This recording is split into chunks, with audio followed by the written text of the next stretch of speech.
Good evening, everybody, and welcome to the final edition of the Know to Prevent virtual speaker series for this school year. For those of you that are joining us for the first time, Know to Prevent is a collaboration of youth-focused coalitions and agencies in Westchester working together to provide parents and caregivers with the essential tools needed to increase resilience and reduce risky behavior among our youth.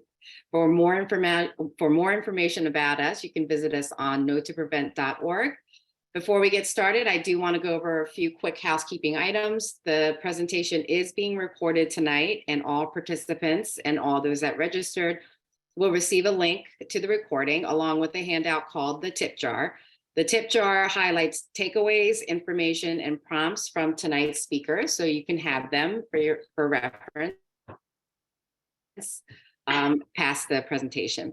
There will also be a Q&A session following the presentation, so we encourage you to type in any questions you may have into the Q&A box, and we will be answering those at the end, if not during the presentation. My name is Lisa Tomini, and I am with, let me switch slides, sorry about that. My name is Lisa Tomini with Scarsdale Action for Youth, and we are pleased to be one of the partners in the K2P Collaborative.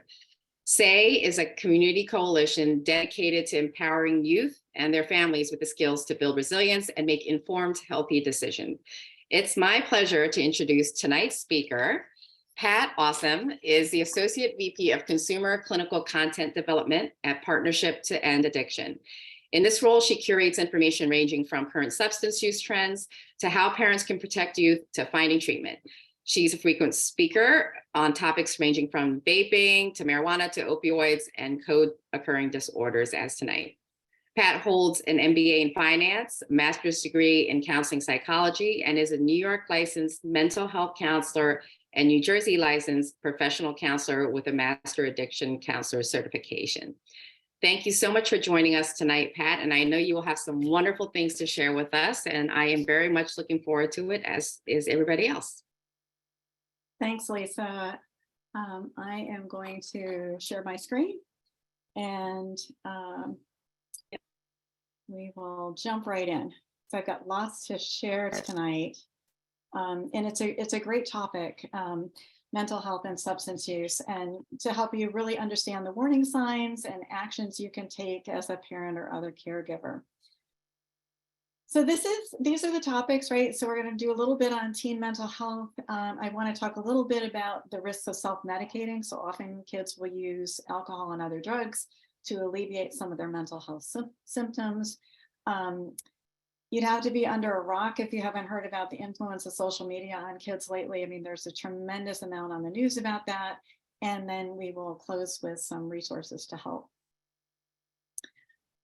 So I threw a picture of my dogs. On the left is Jesse James, and on the right is Jax, named after Jax of Sons of Anarchy, two outlaws, I guess. And the reason I did that is because I'm going to be talking about some topics that are tough to hear about. So we're going to talk about a little bit about teen suicide or teen self-harm behaviors. And I just want to encourage everybody, because for some of you, this may be triggering. And I really want everyone to think about how you're going to care for yourself at the end of this, especially if it's triggering for you. I usually go and lounge with the dogs, and it's just great fun for me. But everybody has their own way. I hope you have one in mind. So first of all, I wanted to start a little bit with teen development. You may wonder, I know I did, I have two boys, by the way. I used to wonder at times who the person was that was living in my house. They often looked like adults. Sometimes they'd act like one. And then all of a sudden things would go haywire. Aside from growth spurts, hormones kicking in, it's important to remember that their cognitive skills, in other words, the way they think and their emotional skills haven't completely matured, and they won't until they're in their mid-20s. They may be interested in having discussions and debates and arguments, sometimes just for the sake of it. They're prone to using slang and tech speak, more so than any other generation. They often worry about the future playing out what if scenes in their heads, and we'll see an example of that in a minute. But, you know, what if I don't get into the college of my dreams? What if I don't pass my AP exam? What if I don't score in the soccer game?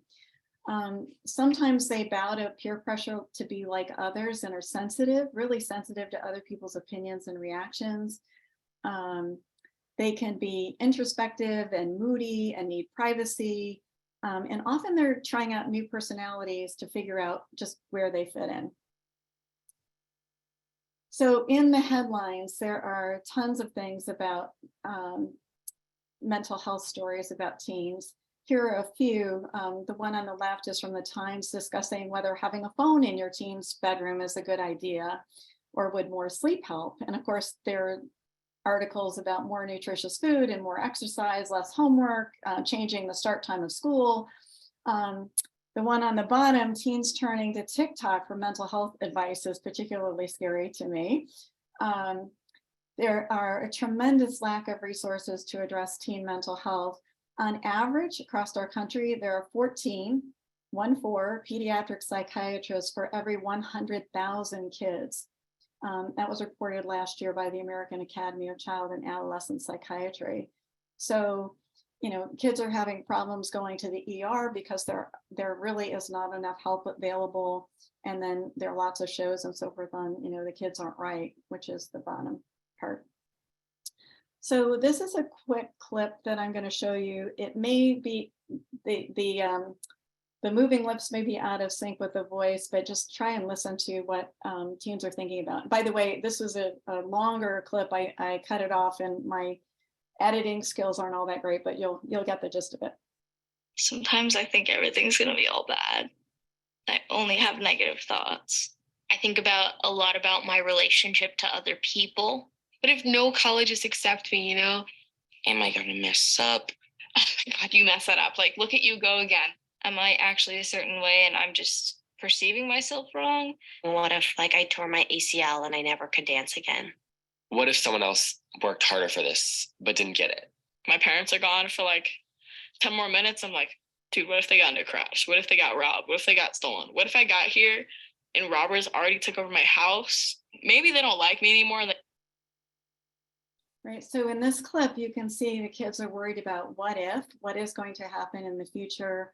A lot of worry about how they will appear to others, what if I mess up, and those sorts of things. So, and these are kids that were filmed probably a year ago, so just right outside of, the beginning of the middle of the pandemic. And so many more questions arise relative to everything from mass shootings to climate disasters and inflation, and can we make ends meet and things like that. So a lot going on.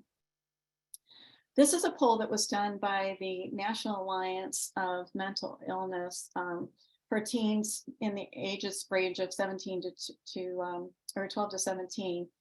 So 64% of them feel the world is more stressful now than when their parents were their age. And why not, right? The pandemic, inflation, as I said, the climate disasters, the mass shootings, those are all what I call the big stressors, in addition to the ones we just saw in the clip.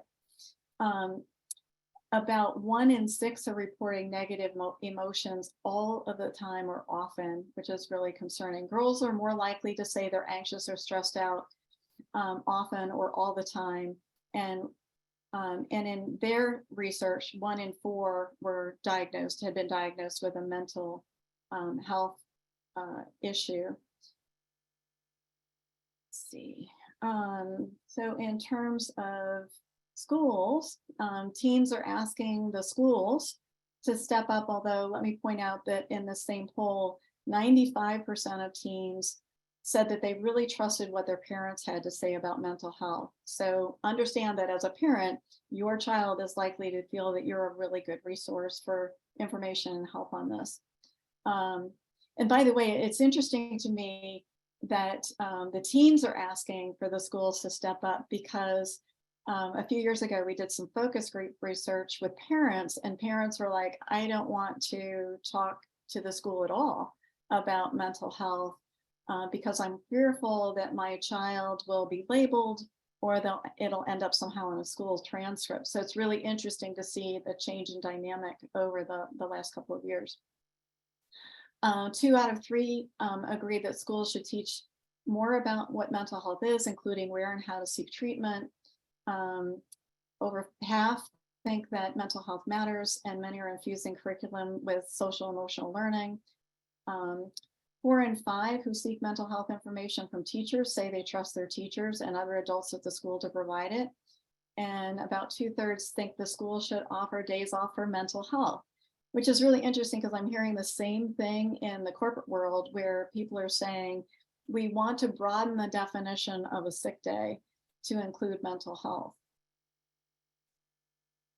So, and I threw this chart in because I also think it's important to think about how is this, all the mental health problems that are surfacing with teens. And by the way, this started before the pandemic.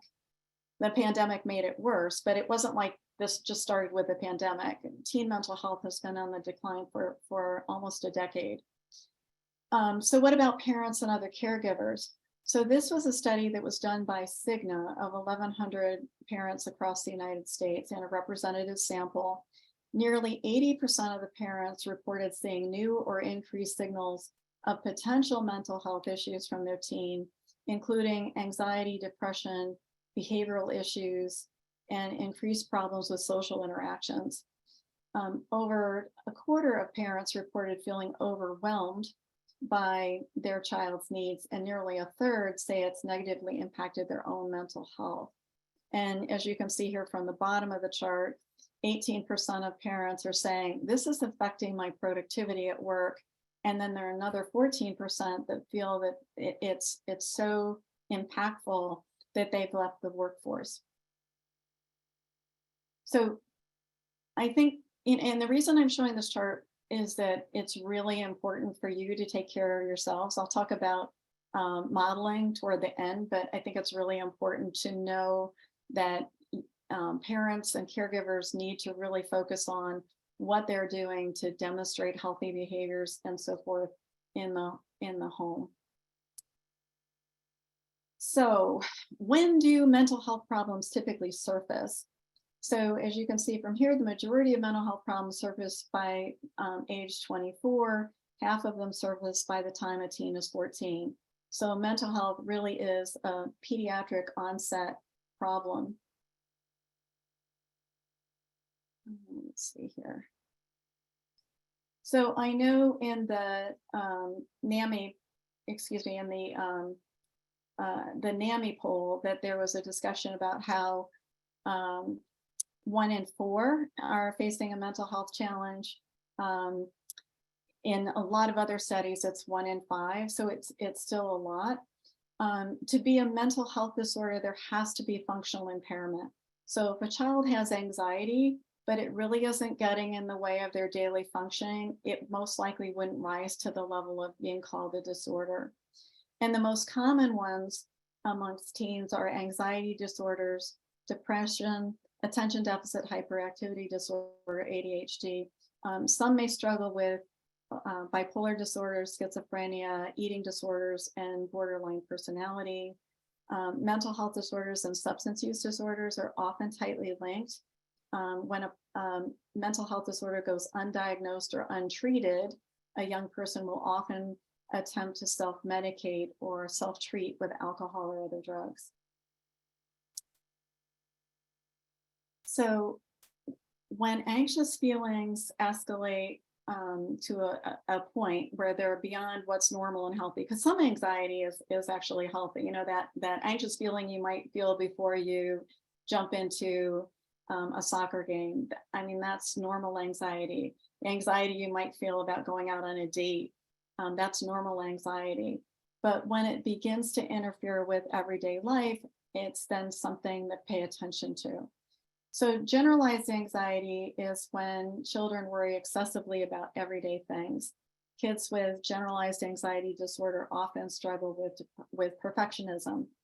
Social anxiety causes teens and young adults to be excessively self-conscious in social situations. So you'll hear kids being fearful of messing up or being rejected in some way. Separation anxiety causes excessive worry when kids are separated from their caregivers, including fear of losing parents and fear of being alone. It's more common in younger children, but can also affect teens and tweens. Specific phobias, a fear of a particular thing like dogs or heights or blood or needles. And then a panic disorder is characterized by sudden, unpredictable panic attacks. So a young person, or anyone for that matter, experiencing a panic attack might have this feeling of impending doom and symptoms similar to a heart attack. So how does it show up in kids? I've listed many of the signs to watch out for with anxiety, including, the recurring fears about everyday life, a lot of reassurance seeking, very critical about how they look, very concerned and sensitive to criticism. They may be irritable. They may withdraw from social activities. They may avoid situations. Often I had a kid probably 2 years ago who was a sophomore in high school, and he just stopped going to school. And so we really had to work on, that anxiety about being in school. Sometimes you see trouble concentrating or focusing, sometimes somatic issues. So they'll say they have, I have a stomach ache, I have a headache. Often there may be a drop in grades or school refusal, and then sleep problems. So anxiety disorders are often difficult to spot in young people. Some experts call it the great masquerader because the symptoms sometimes can seem like something else.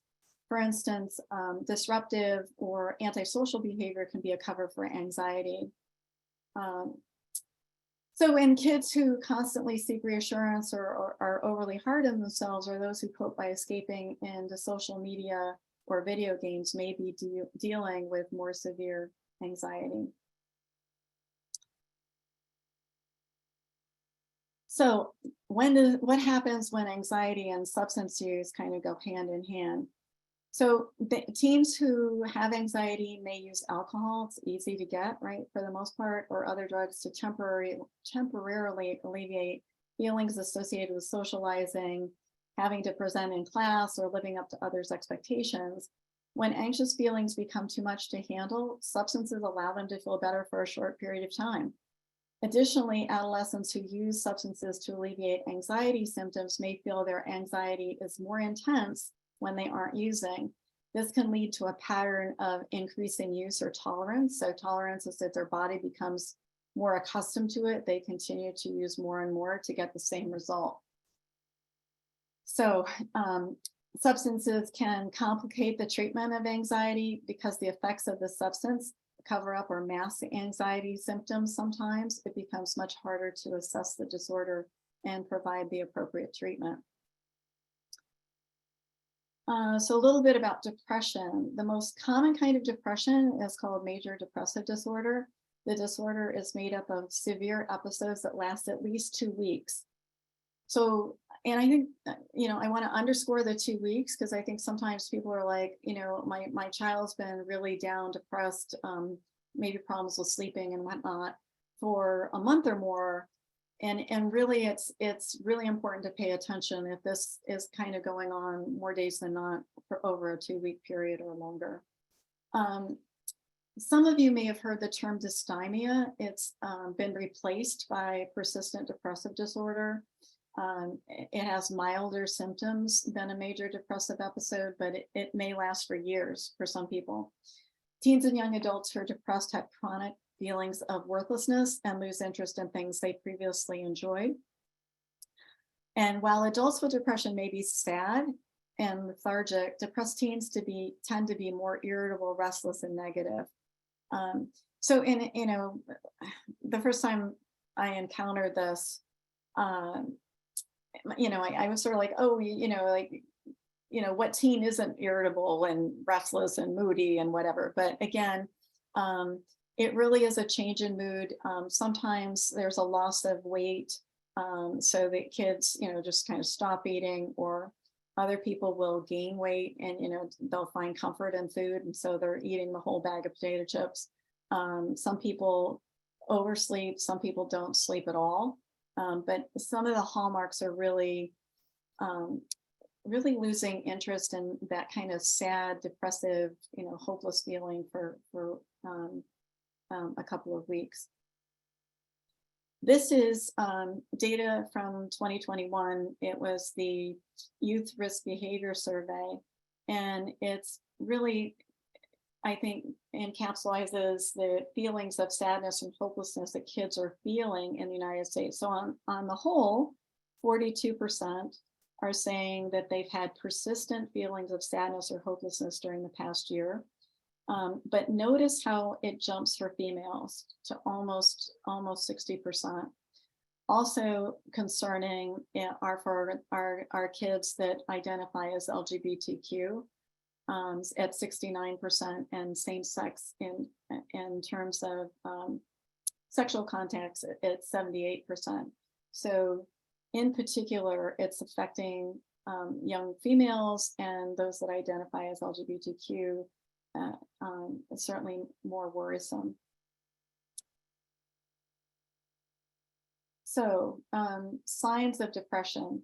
So as I mentioned before, you may see a marked weight loss or gain. Usually 5% is the cutoff, but certainly any weight loss or gain could be of concern.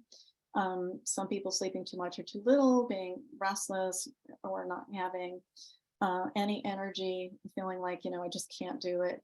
Feelings of worthlessness or inappropriate guilt, really trouble concentrating, and then this and in some, a preoccupation of death with plans of suicide or an actual suicide attempt. So when the pain gets really bad, kids will seriously consider attempting suicide. And again, if you look at the numbers, our females and our LGBTQ kids are more at risk. It was interesting because the other morning I was watching CBS Morning News, and they were talking about teen suicides, and Nate Burleson, who used to play for the Minnesota Vikings and I think the Detroit Lions, is now a commentator on the show. And he said, he went home and asked his kids if they ever felt suicidal. And I know a lot of parents are concerned about asking directly, but it does not increase kids' suicidality or their likelihood to consider attempting suicide. And in his case, the answer was no, but his daughter told him that she felt he wasn't treating her with the same level of interest as he was her brothers. And he said, it was really great because, it was a relief to find out that they weren't considering suicide. But secondly, it gave him more insight about how his kid is coping. And in fact, I was talking to a mom the other night whose daughter is a sophomore in high school here in New Jersey, where I live, and her daughter is not interested in school, barely wants to go out with friends and so forth. And I encouraged her to just ask the question to see, what does your daughter think about this? What are her friends saying? And to understand where her daughter's coming from the perspective of depression. So depression and substance use. So kids with depression often use alcohol or other drugs to dull their painful feelings and to cope with the constant negative thoughts. And it can work at first. It works often really well at first, but over time it tends to make depression worse. These substances affect the reward centers of the brain, which are the same areas that are associated with depression. So it can make them feel more depressed when they're not using. And because of this, they're quickly at risk for problematic substance use or addiction. Alcohol use is especially worrisome for depressed teenagers because, again, it affects teens differently than it does adults. Rather than getting sedated with alcohol, as adults tend to be, teens get more energetic and are prone to engage in more risky behavior, including self-harm. And by the way, self-harm behaviors can include cutting, skin picking or scratching, pulling out their hair, burning themselves, or carving words or symbols into the skin. It's basically a way to alleviate emotional pain. So we're going to move on to ADHD. So you can see here it's diagnosed when a child has difficulty concentrating, paying attention, sitting still, and so forth. Children with ADHD have a mix of inattentive and hyperactive or impulsive behaviors, which make it challenging to learn at school and often create conflict at home. The signs and symptoms are making careless mistakes, being easily distracted, organizational problems, fidgeting, excessive talking or interrupting. That's not to say that they can't focus on anything. I have two boys, both were diagnosed with ADHD. They love Legos and could spend hours on end building something but when it came to homework, it was torture in our house because it would take them 2 hours or more to do what a lot of kids could get done in 20 minutes. About 30% of kids with ADHD also have oppositional defiant disorder. By the teen years, the impact of hyperactive symptoms may have decreased for some teens, but they still have problems with attention, which interferes with succeeding at school. They can also have trouble socially and feel alienated from their peers because of poor self-regulation, sometimes difficulty paying attention to the needs of their friends. And their self-esteem can take a hit because of repeated difficulties. So some young adults with ADHD can even be withdrawn or depressed because of it. So when it comes to substances, often teens are drawn to substances that they can acquire easily in the environment. Low-hanging fruit would include nicotine and marijuana, whether vaped or in products like Zen and marijuana edibles or marijuana vaping. These substances are attractive because they can temporarily help with the core symptoms of ADHD. For example, nicotine can increase focus in the short term, and marijuana can calm hyperactivity. Yet chronic use can decrease cognitive functioning and attention. Chronic nicotine use can decrease cognitive functioning and attention while increasing impulsivity. Some teens also may misuse their ADHD medications or sell them. By the way, it's so important to note that getting Adderall, which is one of the ADHD medications, from a friend or from social media can be particularly dangerous in our country at the moment. Our country is being flooded with counterfeit pills that are often laced with fentanyl. Fentanyl is a powerful opioid that's largely driving the overdose deaths in our country. In addition to ADHD medications like Adderall, counterfeit pills include Xanax, which is used for anxiety, also Vicodin, Oxycontin, Percocet, and so forth, also in cocaine and ecstasy. So it's really important that our kids understand that getting something at a party, whether it's a pill or a powder, can be deadly. It can have deadly consequences. So bipolar disorder, just very briefly, teens and young adults with bipolar disorder are going to show the signs of depression that we just went over, and also mania. So here are some of the characteristics. So with manic episodes, you typically see personality swings from being depressed to having a lot of energy, not needing a lot of sleep, perhaps a few hours a night, irritability, lots of self-confidence, and more. And one of the biggest concerns about bipolar is that if a teen is treated for the depressed symptoms alone, medication can elevate their mood to a point where they're more likely to become manic, and in a manic episode, they'll have more energy to do something that could be harmful to themselves. And again, there's a tight linkage between bipolar disorder and substance use, as you can see on this slide. Drugs commonly used by young people with bipolar disorder include nicotine and alcohol. And nicotine competes with the enzymes necessary to make the medications work in the body. And alcohol, the effects of alcohol in the liver decrease the availability of the same enzymes. So literally, they change the way the person's body responds to psychiatric medications, leading to either a smaller or a larger effect. So And just for a moment, I want to spend a little bit of time on substance use, just so you understand what constitutes a substance use disorder. So we used to hear about substance abuse, substance dependence, and addiction, and those have all been folded in under the term substance use disorder. And it comes in three different levels of severity, so mild, moderate, or severe. So if you have 2 or 3 of these symptoms, it's mild, 4 or 5 is moderate, 6 or more is severe, which is what people would have typically labeled addiction in past years. So the symptoms: using more for a longer period of time than intended, right? Wanting to cut back, say not wanting to use marijuana on school days, but being unable to cut back.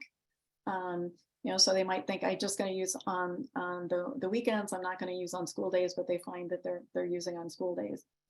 Spending more and more time thinking about it, getting it, using it, and recovering from it. Having cravings or urges to use. Not attending to responsibilities at school, work, or at home. Giving up hobbies and interests because of their interest in whatever the substance is. They might, say, I'm not playing lacrosse anymore, or they might say, forget the piano lessons, I'm not doing it. And they may do that anyway, by the way, and not have a substance use problem, but this is related to being more interested in the substance use rather than in the activity. Relationship problems usually crop up with family and friends who don't approve, or the person might get in trouble at work or at school for showing up late or not at all, or not completing assignments.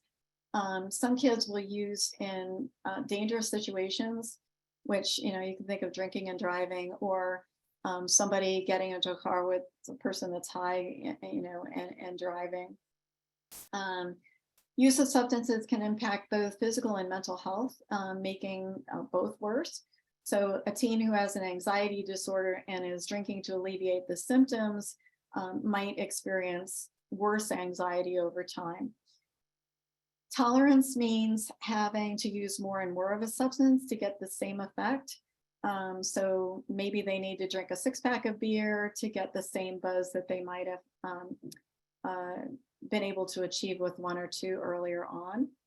And last is withdrawal symptoms, as the body and brain struggle without the drug. So your body gets used to it.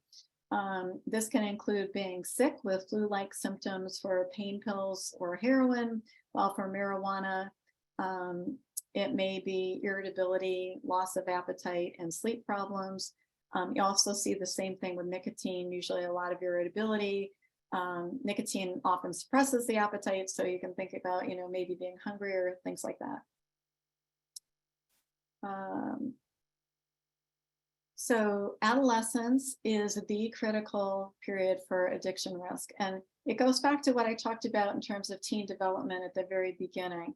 So the longer kids delay their use of substances, the less likely they are to develop an addiction problem. So you can see here, 1 in 4 chance if you're using substances before the age of 18, 1 in 25 if you wait till after the age of 21. I mean, in an ideal world, the brain continues to develop until you're in your mid-20s.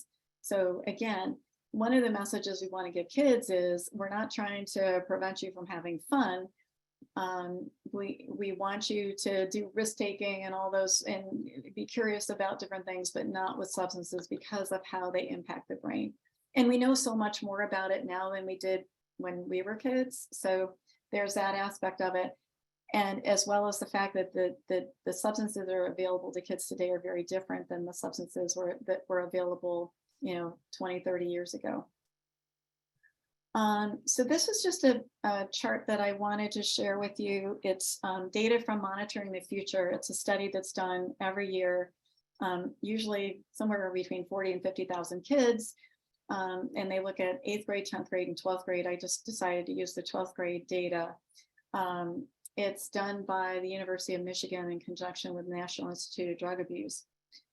So you can see here the percentage of 12th graders who use marijuana in the past 12 months. in 2022 was 31%, which is the same as it was in 2021. And it's actually lower than it was in 2020 or 2019 when it was in the 35%, 36% range. So it's declined a little bit, but I guess people may find surprising given that legalization is occurring. In terms of, oh, one thing I did want to note about that is the one thing that really is of concern though, are the number of kids who are using and they're using daily. And I think that was one of the questions I think that someone put in when they registered was the concern about, I believe it was a 16-year-old that was using daily. There's kind of a rule of thumb, if you will, that doctors use if your kid goes to the doctor's office and they are screened for substance use, they will ask them how often they're using different substances. And if they say 0, it's like, good for you, like stay the course. If they say that they've used once or twice, it's still kind of like, okay, what they might ask, what prevents you from using more often? But again, it's pretty much, that's great, as your physician, the recommendation is that you don't use any substances.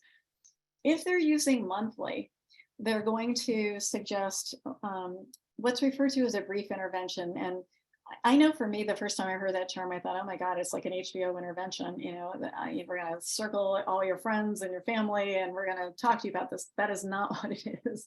It really is talking to the teen about what are your goals in life? Like, what do you want to accomplish?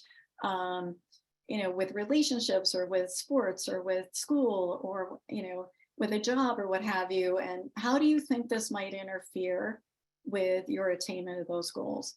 Or if I asked you to cut back, how successful do you think you'd be in cutting back on a scale of 1 to 10? Or they might give them an abstinence challenge and say, hey, you keep saying marijuana is not a big deal.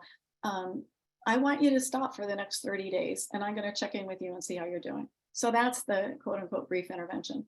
If it's more often than that, then generally there's a referral to treatment. So that may mean having an evaluation done by a counselor. In some cases, individual counseling can be really successful. In other cases, kids might need an intensive outpatient program. So now intensive outpatient programs typically run 3 days a week for around 3 hours after school, so that kids learn about a lot of psychoeducation about substance use, a lot of information about why the behaviors that they could engage in that would replace some of the reasons they might be using. So if they're super anxious, they're going to teach them how to self-soothe and relax and that sort of thing. Alcohol. So alcohol, by the way, the other thing I wanted to make mention of is that I think sometimes kids say everybody's doing it, right? And so I think it's important that you're equipped with this data, understand that not everyone is. So 52% of 12th graders did in 2022. That means 48% didn't. And that's important to know.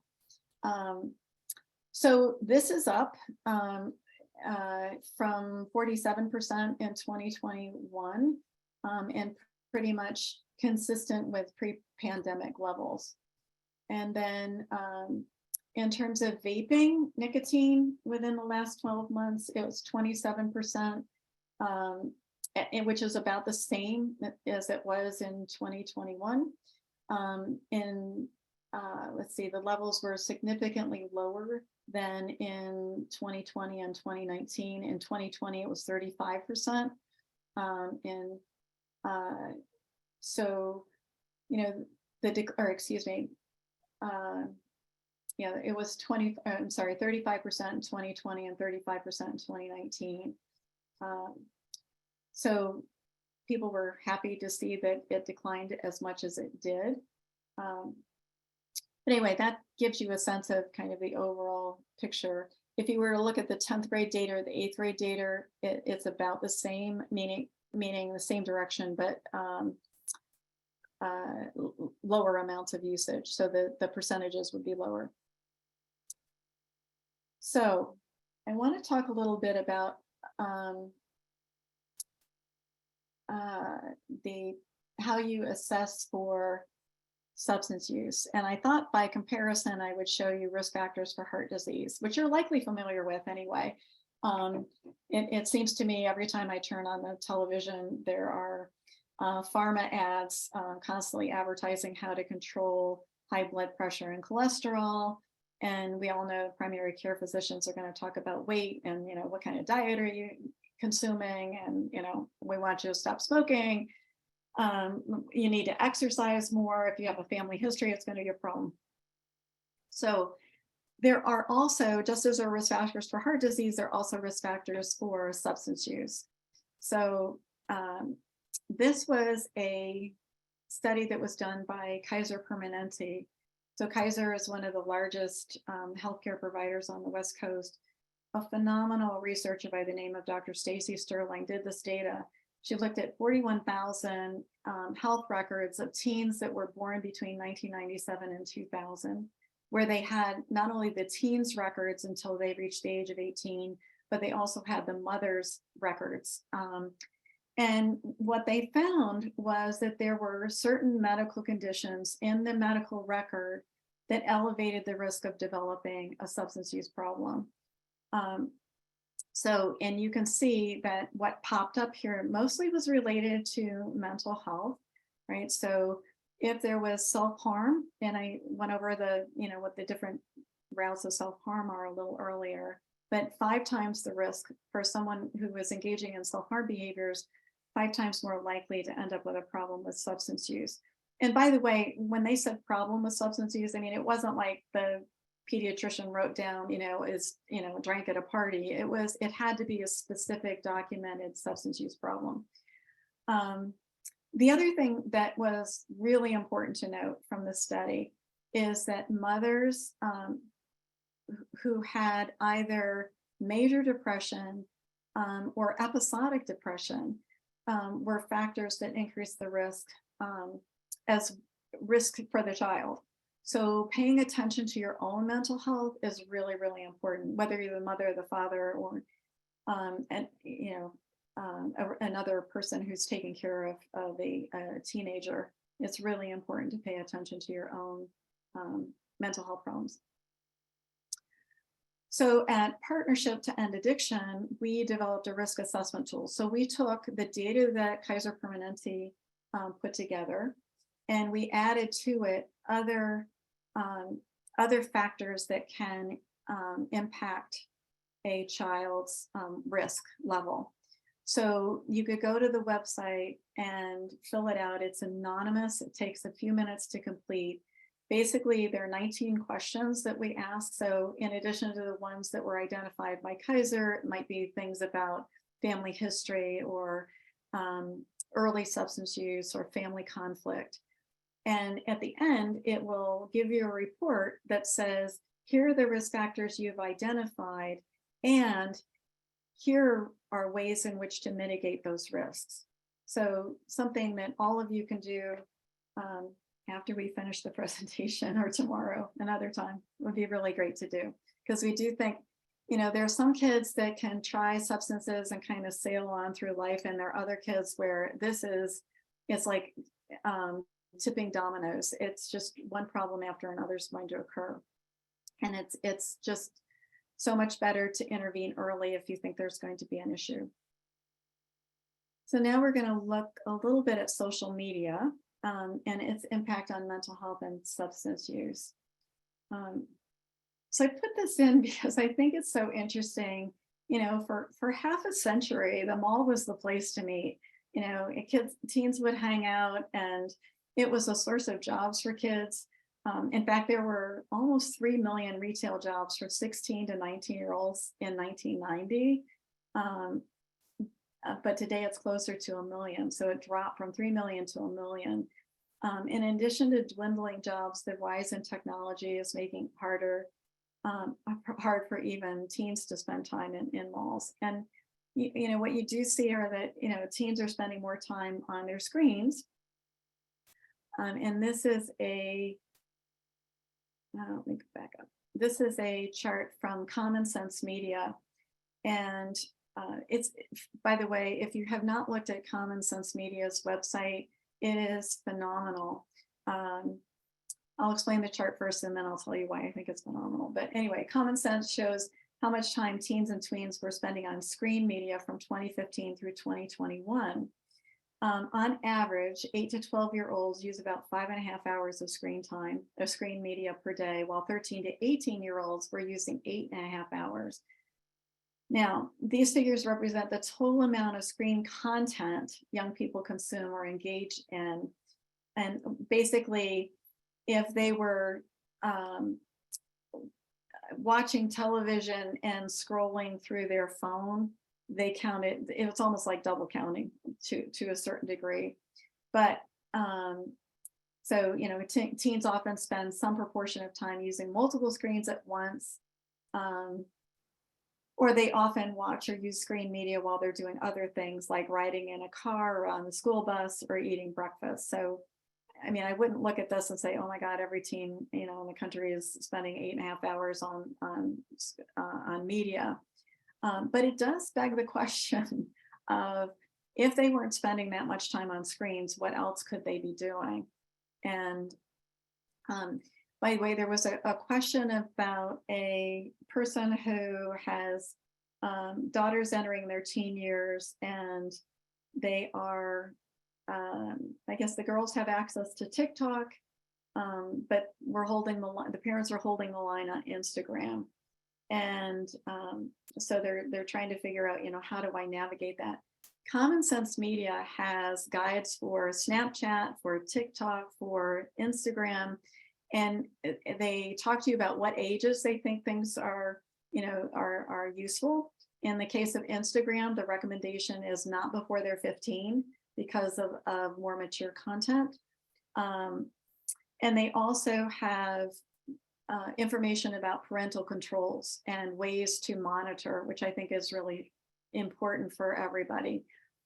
So you might want to check out Common Sense Media for that purpose.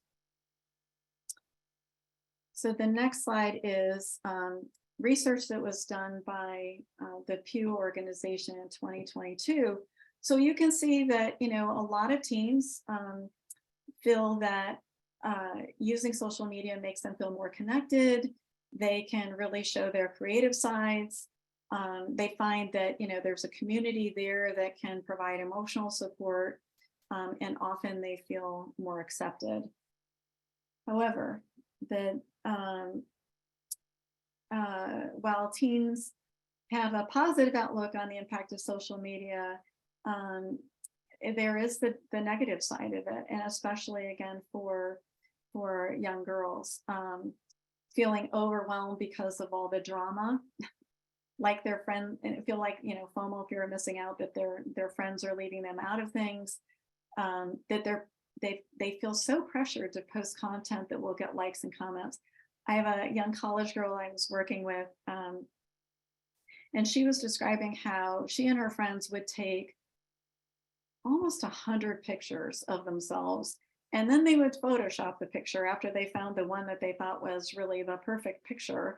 And then after that, they'd post it looking for, you know, how many likes do I get?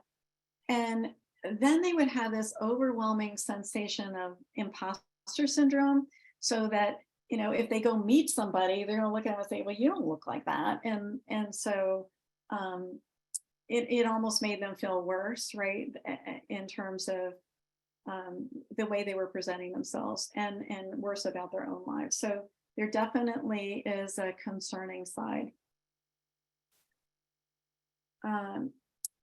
And online bullying continues. So I did capture this story from this one young girl, right? I can feel their eyes on me as I walk. Everyone will have seen the pictures, and since they look real, no one believes that they are digital creations. I can hear people whispering and snickering whenever I walk into a room.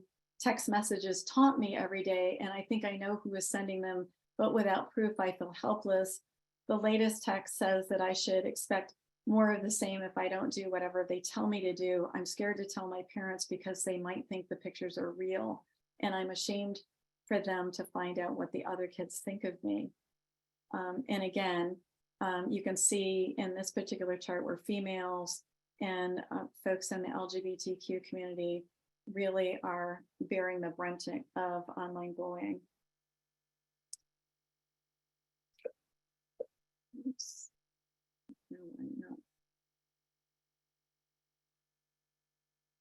No, and this was just a little bit of research on social media. So some studies suggest that teens who check their social media more than 3 times a day are more likely to have poor mental health. The negative effects are due in part to disrupted sleep. For example, kids feeling the need to check messages, to watch something on YouTube or TikTok, or to check on a sports score in the middle of the night.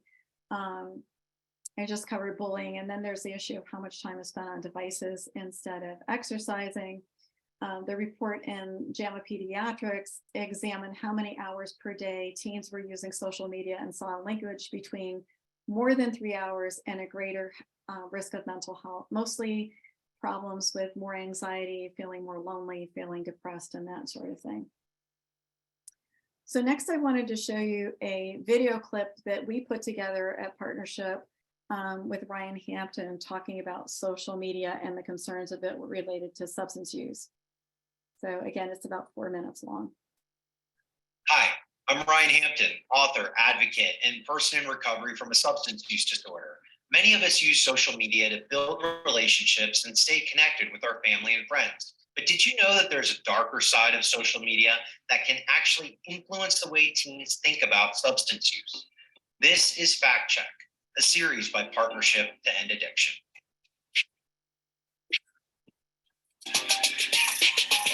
Alcohol, tobacco, vaping, and increasingly marijuana and prescription drugs are often glorified on social media.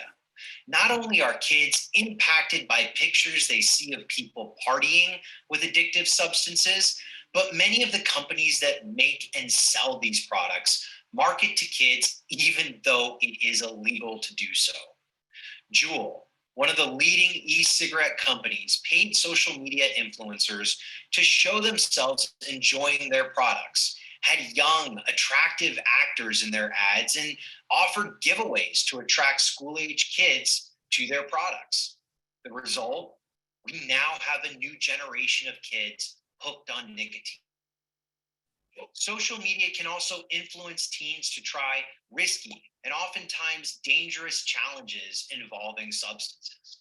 One of the more recent ones was related to Benadryl, an over-the-counter medication used for allergies. Kids were challenged to consume huge amounts of Benadryl, film themselves hallucinating, and post it for likes and comments. Social media makes these stunts seem cool and acceptable, when in reality they can be dangerous and they can even result in death. And did you know that it's the new marketplace for illegal substances? It's true.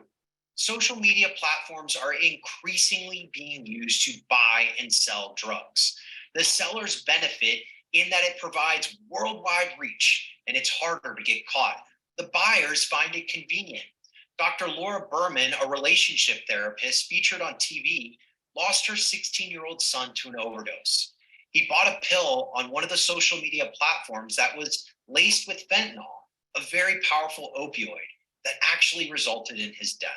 In the wake of his death, she uncovered that kids are using emojis as a way to avoid detection by their parents, to secretly purchase cocaine, ecstasy, heroin, vape products, or even look for a drug dealer. Did you know that a snowflake is a symbol for cocaine? Grapes are for cough syrup. A rocket is asking how strong the drug is, and a car is to request a home delivery. So, what can parents and other caregivers do?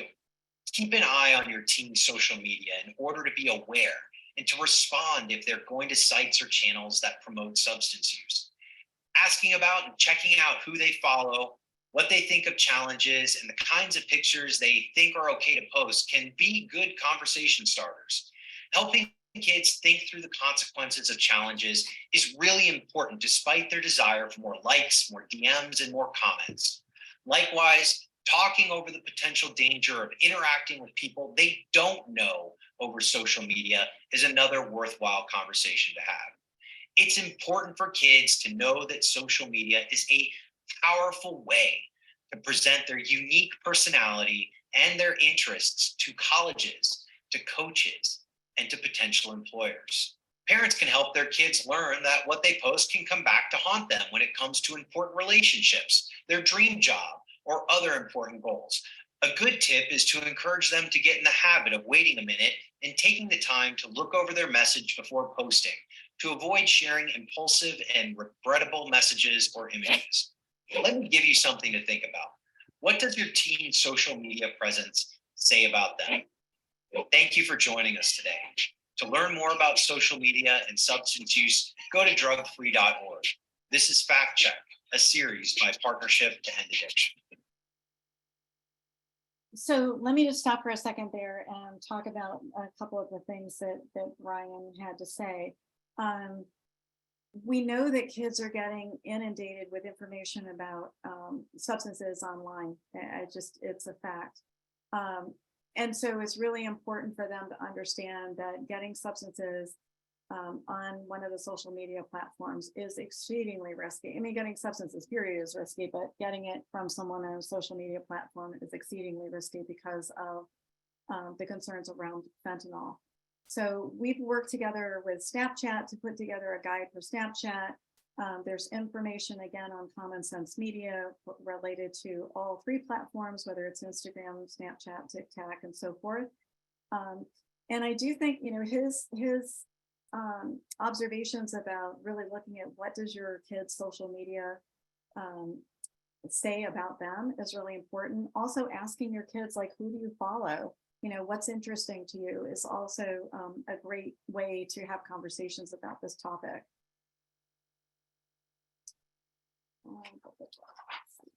So, by the way, this is just a screenshot that I had taken of some of the ads for prescription and other substances on Instagram. It's so easy, for people to post this and to try to get customers, as Ryan said, and it ends up from a law enforcement perspective of almost being a game of whack-a-mole. So Instagram, by the way, pledged to crack down, but it's struggling to keep pace with its own algorithms and systems, which serve up an array of personalized drug-related content aimed directly at people who show an interest in buying substances illicitly. Particularly troubling was the fact that as researchers followed more drug dealers, Instagram's algorithms didn't stop it. Rather, the platform amplified the problem, pushing more drug sellers toward the researchers' account. So you know that the same thing is going to happen for kids. This is, somebody asked a question about college kids, and this is a TikTok challenge that is on about alcohol. Well, the one thing I would say, a couple of things I would say about alcohol. One is that there are some parents who think that if they teach their kids how to drink in high school, that they will not go wild when they get to college. Research would say that absolutely isn't the case, that basically what it teaches kids is to have a tolerance to alcohol so that they're able to consume more when they get to college. The other thing that's incredibly important is before they go off for their freshman year, to have a conversation with your teen about your expectations. There's some research that Amelia Aria did out of the University of Maryland, where she looked at kids who were drinking and using other substances in college, and they were spending a third of their time in their dorm rooms or their apartments using and or recovering, which meant that they were missing classes and whatnot. So it's really a great idea before they go to really talk about how important it is. You're spending an awful lot of money, probably 80 grand or more a year for a college education, and that you're not spending it so that they can go and spend a third of their time in their dorm room. So Ryan talked about the Benadryl challenge, which was you take a dozen Benadryl tablets and then film yourself hallucinating. This one is a little bit more current. It's called Borg, Blackout Rage Gallon Challenge. So let me play it for you.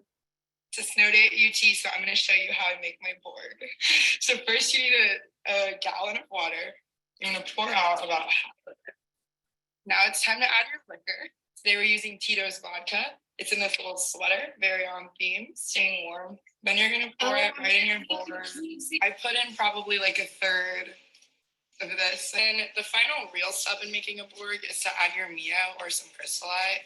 So I'm just gonna squirt it for like 5 seconds. But I like to add some special juice. So I'm gonna throw in a Celsius. This is the sparkling wild berry flavor. So we're gonna pour in the Celsius. And then lastly, because it's only 1 p.m., we're gonna add some liquid IV so we don't get hungover at midnight. I'm just gonna throw this whole pack in here. I shake it all up. Taste test. It's really good. Everyone reviewed it and also said it tastes really good. So happy snow day. It's a snow day. Oops. All right, so let's go to what you can do as a parent. First of all, there are a ton of protective factors to promote mental health and well-being. Certainly getting a good sleep, exercise, and having a good diet. I mean, I know it can be really hard especially on the diet and sleep part for a lot of kids, but really trying to get them to eat something nutritious other than, Snapple and a bag of chips would be really good. Academic achievement and intellectual development. So really helping them if they're struggling with school, maybe they need a mentor, maybe they need a peer study group or something like that. Maybe they need an individualized education plan, but really looking at how are we going to help them be more successful academically, promoting their self-esteem in terms of things that they're interested in and good at, helping with emotional self-regulation. It's really interesting. There's a video that talks about brain development. They talk about the downstairs brain and the upstairs brain. The downstairs brain is like completely emotional and whatnot. The upstairs brain is like the thinking brain that really is reasoned and it makes good decisions and so forth. And the person doing the video said, often people will be appealing to the upstairs brain. Like, I want to appeal to your sense of reasoning and your decision making and so forth, when your kid is totally flooded in the downstairs brain, which is their emotional. So it really is helping them self-regulate. Breathing exercises. So 4 square breathing, you inhale for a count of 4, hold your breath for a count of 4, exhale for a count of 4, hold for a count of 4. Doing that repeatedly. Grounding exercises, which you can find a gazillion grounding exercises online. Learning to do yoga. Anything that kind of helps them take a step back and just pause for a moment before launching into something. Demonstrating good coping skills and problem solving skills can be important. Helping them stay connected in school, hooking them up with a positive role model, whether that's someone in the family or someone in the school system or someone in maybe a religious institution or what have you, and then really being clear about your expectations around values, behavior, and rules. And if your child needs help, sometimes it's really important to see it from your child's point of view. What is it? They really are, more than likely, they really want to fit in. And so the thought of going for help can be really a struggle for them in terms of treatment. But maybe you want to talk about how they might feel healthier. Would they be more successful at school or sports? Would they get into the college of their dreams? So trying to relate getting help to one of their goals can be really important. And also asking, what do they think the downside of treatment is? It would be important to know. And determine what's important to your child and frame the conversation. For example, some kids are reluctant to talk about substance use. It's like, it's not a problem for me. I know it's a problem for you, but I'm fine. It's working for me. So they may be more comfortable talking about their mental health problems, such as depression or anxiety. So if that's the case, then talk about getting help for the area that they're willing to work on. I call it going in through the back door. So it's like, oh, you're really having trouble sleeping. Let's get some help for your sleep. You're having trouble with your self-esteem. Let's get some help for that. Let's get some help for your stress. And that may be better received than talking about substance use and giving up substances. Some parents also use incentives tied to something a child wants as a way to get them to engage in treatment. So as an example, you could say, if you complete 8 therapy sessions, we can discuss getting the sneakers you want. Practicing what you want to say can be really important. Sometimes I suggest to parents that you actually write it down and then say it. And if you get a flat out refusal, think about some alternatives. Maybe they're willing to go to the gym, or maybe they're willing to, eat something more nutritious than what they've been eating, just anything, and then bring it up again at another point in time. Okay, so often people will need what's referred to as a differential diagnosis. Mental health problems can mimic substance use problems and vice versa. So it's important to go to a person who is trained in both. And not everyone is, by the way. I had a problem with my son when he was 16. He was diagnosed with depression and ADHD, and came home one day and he was clearly high on marijuana. And he was seeing a therapist at the time, and this is before I was in this field, and I assumed that the therapist knew about substance use. And it turned out that he didn't, and it was a fiasco because he didn't. So in any event, I would recommend really asking the person that you're talking to how well versed they are in both mental health and substance use problems. And there are a variety of treatment options. So you can see a therapist. Psychiatrists are going to be harder to get into, but get on a wait list if you have to. Medications can be tricky because sometimes kids will say, oh, marijuana makes me feel really good, and I hate the way that antidepressant makes me feel. So having conversations with the psychiatrist or the advanced practice nurse practitioners, sometimes they can also prescribe psychiatric medications. So really having a close relationship with them and monitoring how medications are being used can be helpful. There are intensive outpatient programs, which, as I mentioned, are typically 2 or 3 days a week, usually after school, so that kids get more intensive counseling. Partial hospitalization program. It may be in a hospital setting, but it also can be in a clinic setting. Typically that's 5 days a week, 6 hours a day. Usually they include some kind of academic component to the day, so that your kid doesn't get completely behind in school. And then there's residential treatment as well. Let's see. So again, the most important thing to look for is integrated care. I can tell you, I was doing some research on integrated care, and I found some places would say that they offer co-occurring disorder treatment. And basically what it means is that if you've already been diagnosed by someone, they will continue to manage at that level. Sometimes, so they kind of rubber stamp whatever the diagnosis was. Some places just, we'll give out the medication that you bring, but it really isn't integrated care. Integrated care means that they have a treatment plan that looks at both the mental health and the substance use problems at the same time. And by the way, I think there was a question about how often does this happen in terms of co-occurring disorders.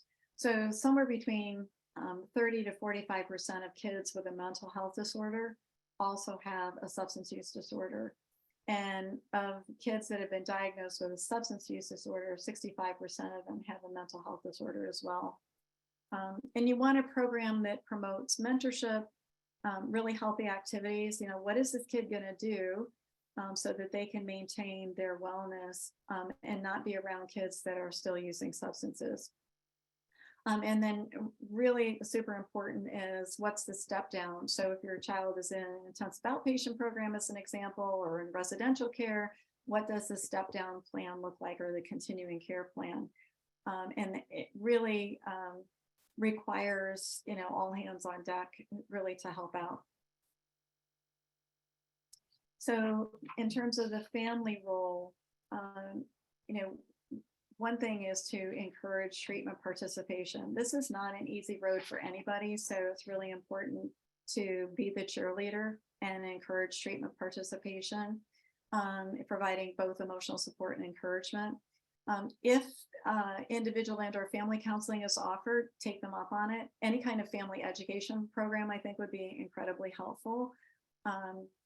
Help with medication adherence. And so for some people, I recommend journaling so that you write down at what you're seeing in terms of symptoms. So because kids will go in and they'll say, oh, I'm fine, I'm fine. And the psychiatrist, because they're in a hurry, take 15 minutes and they write a script and they give it to you. And you're like, did you tell them that you weren't sleeping? And the kid's like, oh, I forgot.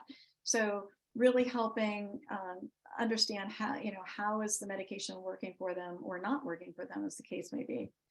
Encouraging abstinence is really important because, as I mentioned earlier, using substances with a mental health problem usually makes it worse. Structure and meeting is really helpful for people to have a routine and to have something that's meaningful for them. So, for that kid that, all of a sudden is sleeping in, late into the day or what have you, it's really good to establish structure so that, there's a certain time to get up and a certain time to go to bed. There are tons of family support groups. CHAD is the one for ADHD. NAMI, National Alliance of Mental Illness, holds a ton of different kinds of mental health support groups. DBSA is the Depression Bipolar Support Alliance, and there are others. Knowing the signs of relapse for both disorders. So knowing the signs of relapse for a substance use disorder and knowing the signs of relapse for the mental health side of the equation are really important. And then engaging in your own self-care is critical. And so here are a few things. Have conversations often about the topics. So one of the questions that came in is when your teen is not wanting to talk, is that a signal of depression or a problem, or is it just being a teen? I have to say sometimes for teens, it may feel like, when parents ask questions, it may feel like an interrogation. So the questions are things like, did you finish your homework? Is your room cleaned up? Did you want anything to eat? So it's just kind of a bunch of yes, no questions. It can really help to say, tell me more about that. Or what was the best part about your day? Or what do you think about the social media influencers you're following? So just really trying to broaden the conversation, starting out questions with what or how, or tell me more about something can be really super helpful. And there are lots of opportunities. Either you smell somebody vaping on the street, or you walk past a shop where they're selling marijuana or alcohol or something on social media or television, what have you. There are lots of opportunities to bring it up. Set clear expectations. It may seem like what you have to say goes in one ear and out the other, but it's really important for kids to know where you stand on substance use. Role play resistance skills. So for some parents, for some kids, it's really hard. They don't know how to say no. So let them figure out the words they want to use, but sometimes it's helpful to role play it. In some households, parents will, and the kid will have a code word or a code letter. So in other words, if my kid texts me the letter X, it means my kid wants me to get them out of a situation. So I'm going to text them and say, you have to come home now, I'm picking you up. You go pick them up. The quid pro quo here is that you won't ask questions of them until the next day. And by the way, if your kid is under the influence of any substances, it's not worth having the conversation in that moment. It's always better to wait until they're clear-headed to have a conversation. Monitoring your kids' activities. Most parents know kind of where their kids are and who they're with.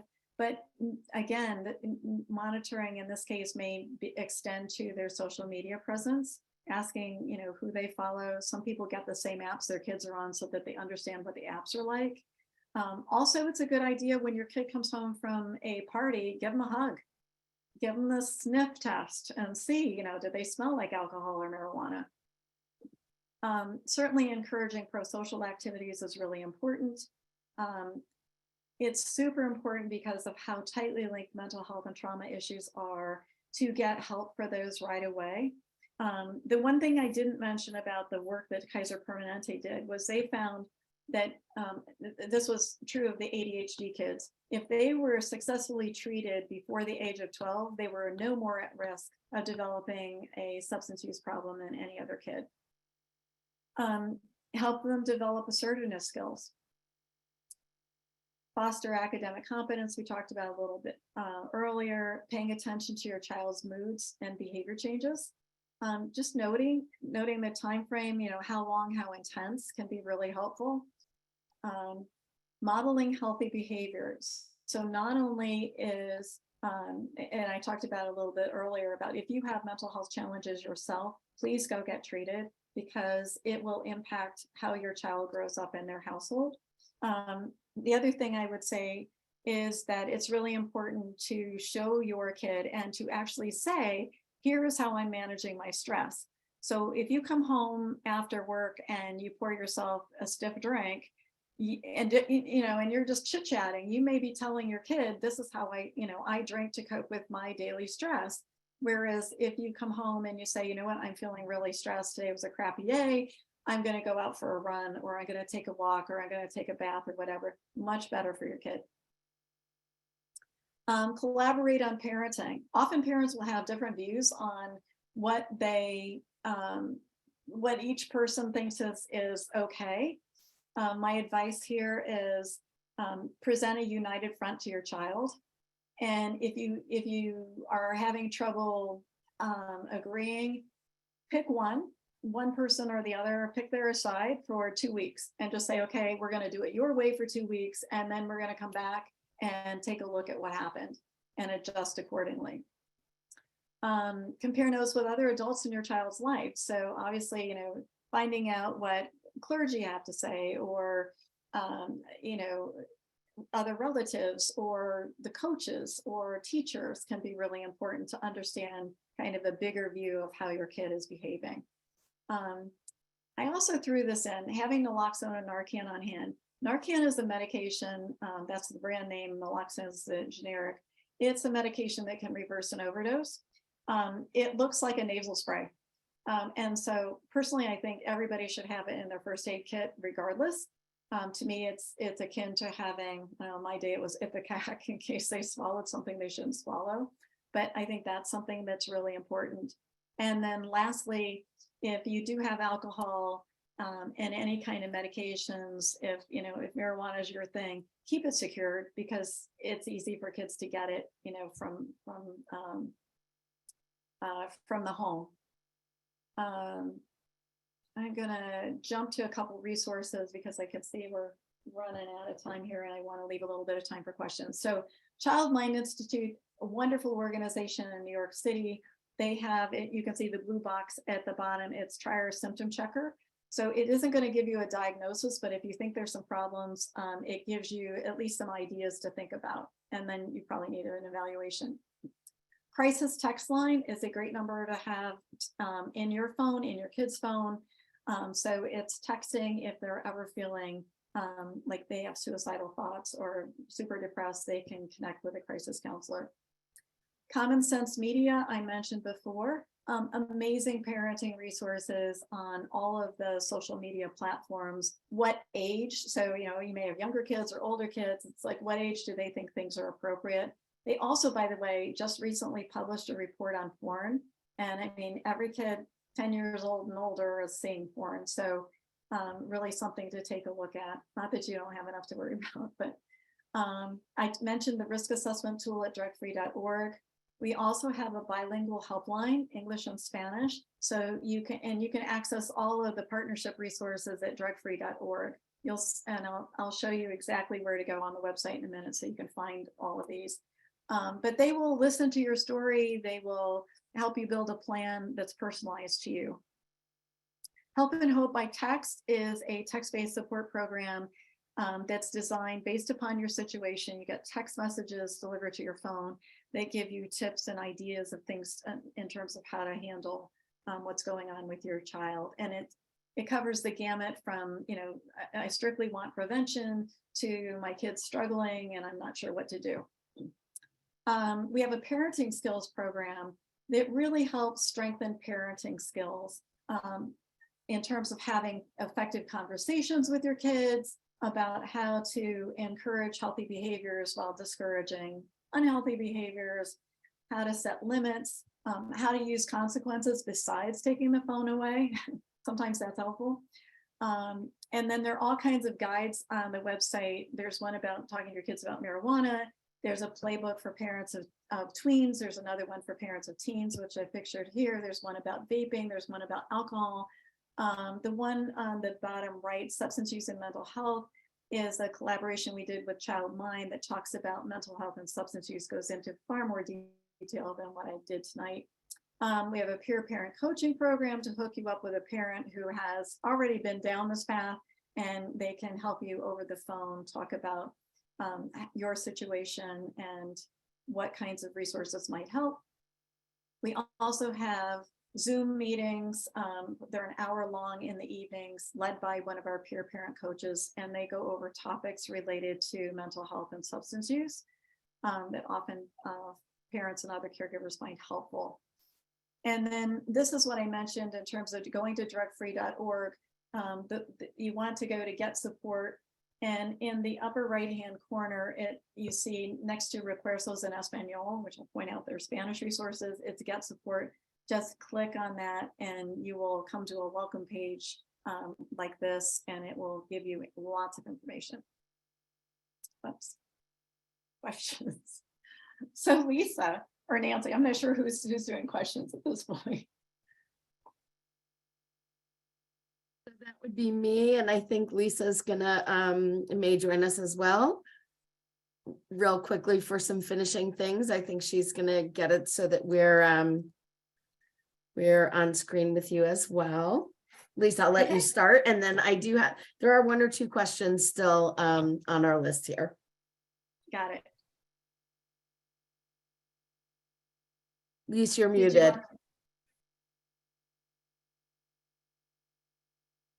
Okay, I've only done this like several dozen times. Thank you so much, Pat, for all the useful information. I think everybody will be glad to have a link to the recording, so they have the information, because there was a lot to kind of take in there. So maybe to absorb it all another time as well. Before we don't have a whole lot of time left, but we will do some questions. You did a wonderful job of answering a lot of the questions that came in through our registration. So thank you very much. We would love everybody's feedback on tonight's presentation. I put up the QR code. It's a super short survey, but it's very valuable to us in terms of evaluating the survey and getting an idea of what you would like to see us address going forward. So if you could take the time to do that, that'd be great. We'll also include this in the email you get with the link to the recording and the tip jar. So you may do that in advance in the future. This is as I mentioned, our last webinar for this school season, but please take the time to go and visit our website to find out and keep up to date on future webinars that we will be scheduling, I guess, over the next couple of months. So thank you again. And Nancy, I'm going to hand it over to you. Nancy Pasquale is from RYE. She's with the RYE Act Coalition, and she will be throwing a couple questions out there that we have not gotten to yet. And I will say, I will thank you again, Pat. As Lisa mentioned, we had a bunch of questions that came in with registrations, and I was checking them off on the list as you answered them. So thank you for doing that. One of the ones that I will point out is that someone was saying very specifically, can you provide some tips of the best ways to communicate? And I just want to remind people again that you just offered up a whole host of terrific resources on the partnerships website. So certainly for people to go there. Someone did ask about when Ryan talked about monitoring your child's phone use and monitoring what's going on in on their devices. And there was a question about, sort of how do you do that well? How do you balance like an appropriate right to privacy as kids are getting older, and what's the right amount, and what's the right amount of parental monitoring, and asking about just sort of, obviously that probably spurred them to ask a question like, what's the right amount and how do I balance, like, yes, privacy, but I also need to monitor. Yeah, it's interesting because I do have some parents who will occasionally take their kids' phones and kind of just do a quick check. And they're not looking for details. They're just sort of looking for who are they, who are they following? What are they doing? Again, I would point people to Common Sense Media because they really go through in great detail, more than we have time for here, the parental controls that you can use.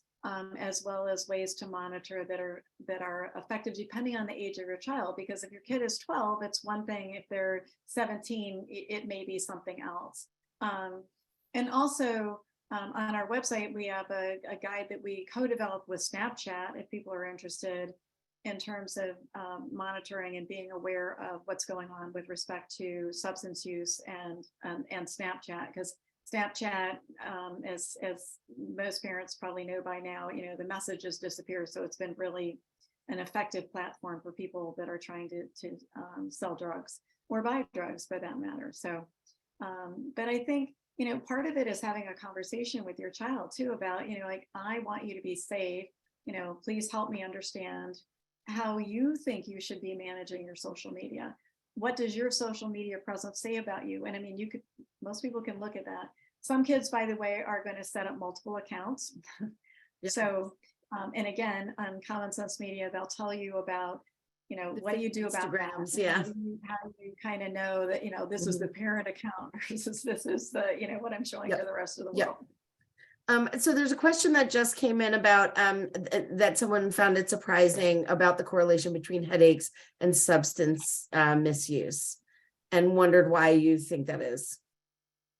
That's a really good question, and I'd asked the people at Kaiser about that, and my thinking on that, and she speculated as well, Stacy speculated as well, is that kids who have chronic headaches or migraines, over time may be looking at other substances to self-medicate the pain.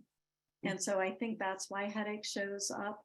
And then I started researching, and there are, 100 different categories of headaches. So I think that one is hard to know, but I think if you're seeing a recurring pattern of headaches, it's something to be mindful of. With 1 minute left to go, I'm going to ask you a final question, where someone was saying, how can we as parents sort of collectively agree that allowing alcohol and drugs to underage teens is a liability and should not be considered an option? Sort of the collective parenting, and what are your thoughts about how well that works or doesn't work, or how would you suggest that parents go about having those conversations with their own peers? Oh, wow. We got a minute left. Okay. That's really a big one for a minute. Yeah. Yeah. It's so interesting because I was talking with Dr. Sharon Levy. She's out of Boston Children's Hospital and connected with Harvard and whatnot. And she said, in our town, we know which houses are the party houses, right? And so there are a group of like-minded parents that are trying to band together and have conversations about, hey, we know these houses, we're going to boycott the houses. And I think that's one approach. I think part of it is, are we giving kids an alternative?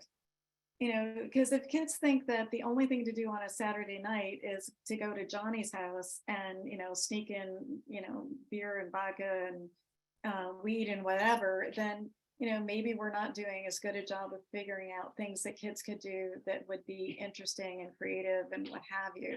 So I think there's that aspect of it too. I kind of there's a part of me that's kind of in favor of public shaming. But, and it's interesting because that was one question you had sent to me, and I mentioned it to my son who's now out of high school. And his response was, well, if you don't let kids drink in anybody's house, they're going to go drink in the woods. And, and I was like, well, I think getting to the heart of, why, there are a bunch of kids that don't drink, why are the kids that are drinking, and curiosity and all that good stuff aside.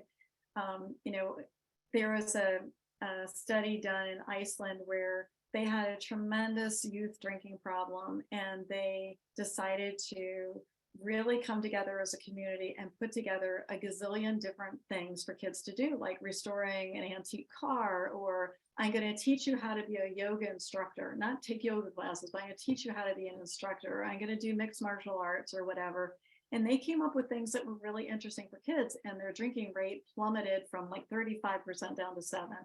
And I think as a community, it's one thing to get together and ban and say, we're going to do this, but it's like, what is it that's compelling for kids that would be thrill seeking and pique their curiosity, that would be more compelling than getting wasted on a Saturday night? Well, we thank you so much for joining us and for answering all those questions. So we didn't need to have you do them at the end. We so appreciate it. And I would just throw in on behalf of myself and fellow folks from Know to Prevent that we would say connect with your local coalitions who are working on strategies that look like all of those things, finding pro-social opportunities, getting like-minded parents together to talk about how to have conversations is also a great thing to do. And you can find some of us on the Know to Prevent website. So hope that people will do that. And I would also add, I would encourage you to use a lot of the, Pat mentioned a lot of resources during this talk. So when you get the recording, go back through, write them down, plug them into your phone. Most of them, if not all, I believe are free. So it's the right price. And we encourage you to please, please, please use it. I want to thank you for joining us all tonight. And we appreciate your time. We hope we see you in the next edition, the next rounds of the Know to Prevent speaker series. And have a good evening, everyone. Thank you. Thanks for the opportunity. Bye.